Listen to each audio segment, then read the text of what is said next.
कल पिडिलाइट के तिमाही नतीजे आते देखे। सितंबर तिमाही में पिडिलाइट का मुनाफा 356 करोड़ से बढ़कर 375 करोड़ के पार रहा है। आय और कामकाजी मुनाफे में बढ़ोतरी दिखी है, जबकि मार्जिन में कुछ प्रेशर देखने को मिला है। नतीजों पर विस्तार से चर्चा के लिए हमारे साथ जुड़ रहे हैं कंपनी के एमडी भरत पुरी।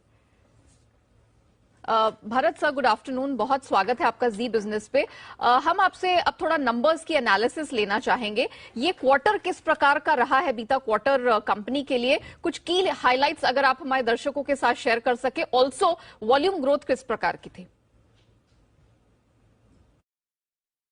अगर इस क्वार्टर को देखें, ग्रोथ अच्छी है, डिमांड अच्छी है। ओवरऑल हम ये भी देख रहे हैं कि जहां तक नए घर बन रहे हैं, लोग अपने घर रेनोवेट कर रहे हैं। कई टाइम से लोगों ने अपने घरों में काफी टाइम बिताया है पिछले 18 महीने में, और बहुतों ने ये निर्णय लिया है कि देखिए, सबसे पहले हमको अपना घर रेनोवेट करना है। घर को, अगर घर में हमें अच्छा टाइम बिताना है तो घर को सही करना है।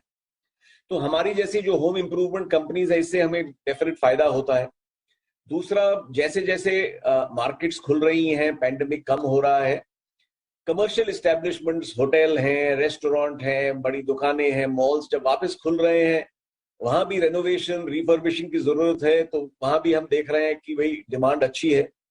आप रियल एस्टेट की भी थोड़ी रिकवरी देख रहे हैं। रियल एस्टेट वाले बहुत टाइम के बाद उनकी सेल्स अच्छी हैं। तो ये सब मिलके अगर ओवरऑल जीडीपी ग्रोथ अच्छी रही और ये सेक्टर्स अच्छे रहे, तो डिमांड की जो आउटलुक है सही रहेगी। इस टाइम जो हमें जिस चीज की चिंता है, जो चीज हमें बहुत गौर से स्टडी करनी पड़ेगी और गौर से मैनेज करनी पड़ेगी, वो है इनपुट प्राइसेस। क्योंकि इनपुट्स विश्व भर में बहुत तेजी है। कच्चे तेल से शुरू होता है और जितने क्रूड ऑयल डेरिवेटिव्स हैं, उन सब में तेजी है। सही बात कही, क्योंकि अक्रॉस द बोर्ड हमने देखा है ग्लोबली कमोडिटी प्राइसेस काफी चढ़े हैं।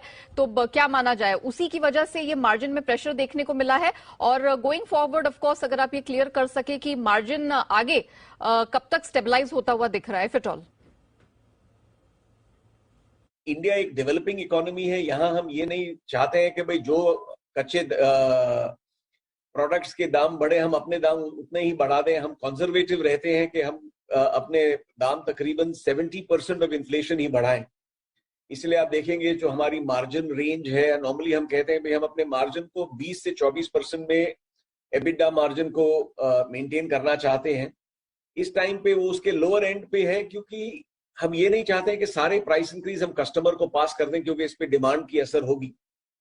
ओवरऑल अभी ये देखना पड़ेगा कि अगले 3, 6, 9 महीने में जो इनपुट कॉस्ट है, जो ग्लोबल सप्लाई चेन है, ये स्टेबल होती हैं, यहाँ प्राइसेस स्टेबल होते हैं, तब जाके ये अनुमान होगा कि भाई देखिए अब प्राइसिंग स्टेबल है। ओवरऑल इंडियन इकोनॉमी और ग्रोथ का जो आउटलुक है, मेरे हिसाब से काफी अच्छा है। ग्रोथ आउटलुक तो सर बहुत अच्छा है, लेकिन ये बात बिल्कुल सही है कि अब हर कंपनी के लिए रॉ मटेरियल के फ्रंट पर ये देखने वाली बात होगी कि महंगाई किस तरफ का रुख लेती है। मैं आपका इन्फ्लेशनरी प्रेशर्स पर एक टेक जानना चाह रही थी, और साथ ही मैं ये भी जानना चाह रही थी कि कब तक आपको लग रहा है कि ये स्टेबलाइज होंगे। और साथ ही आपने तो वैसे कहा कि आप सारे प्राइस हाइक्स यहाँ पर पास ऑन नहीं कर रहे, लेकिन कहाँ कहाँ price hikes have you taken so far, और क्या आगे भी ये जारी रहेंगे? अभी तक हमारे जो रॉ मटेरियल्स हैं, हर एक प्रोडक्ट्स, क्योंकि हमारे पास बहुत ब्रॉड प्रोडक्ट रेंज है, अगर मैं एवरेज करूं तो हमारी तकरीबन प्राइस राइज होगी तकरीबन 8 से 10% की। अभी तक हमने जो प्राइसिंग ली है, रॉ मटेरियल्स के दाम इससे काफी ज्यादा बढ़े हैं। ये हम आगे स्टडी करते रहेंगे। अगर ये लगे कि भाई ये रॉ मटेरियल प्राइसेस नीचे नहीं आने वाले हैं, तो फिर आगे हमें प्राइसिंग देखनी पड़ेगी। ओके साथ ही मिस्टर पुरी, अगर आप ये क्लियर कर सके, गिवन द फैक्ट कि पिडिलाइट वाटरप्रूफिंग मार्केट में लीडर है, मार्केट लीडर है, लेकिन बहुत सारे एंट्रेंट्स है, बड़े प्लेयर्स इस स्पेस में आते दिख रहे हैं, मार्केट शेयर में किसी तरह का प्रभाव पड़ता दिख रहा है? Any declines? देखिए, जहां तक वाटरप्रूफिंग का सवाल है, हमने शुरू से कहा है कि वाटरप्रूफिंग एक ऐसी जगह है जहां कैटेगरी को एक्सपैंड होना चाहिए। इंडिया में अगर 10 घर बनते हैं तो उनमें सिर्फ 4 घर प्रॉपर वाटरप्रूफिंग करते हैं, 6 घर वाटरप्रूफिंग करते ही नहीं है, या बहुत कम वाटरप्रूफिंग करते हैं। एज अ लीडर और बाकी कंपनीज का ये है कि भाई अगर ये 4 घर से 6 हो जाए तो मार्केट वैसे ही 50% से आगे बढ़ेगा।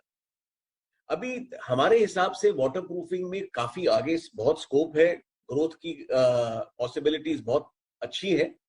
और अगर हम हमारी ग्रोथ देखें, इस साल में देखें, लास्ट ईयर में देखें, वाटर प्रूफिंग हमारा one of our fastest growing segments है। तो हमारे अनुमान से we are definitely not losing, we may be gaining or the market may be growing at a similar rate.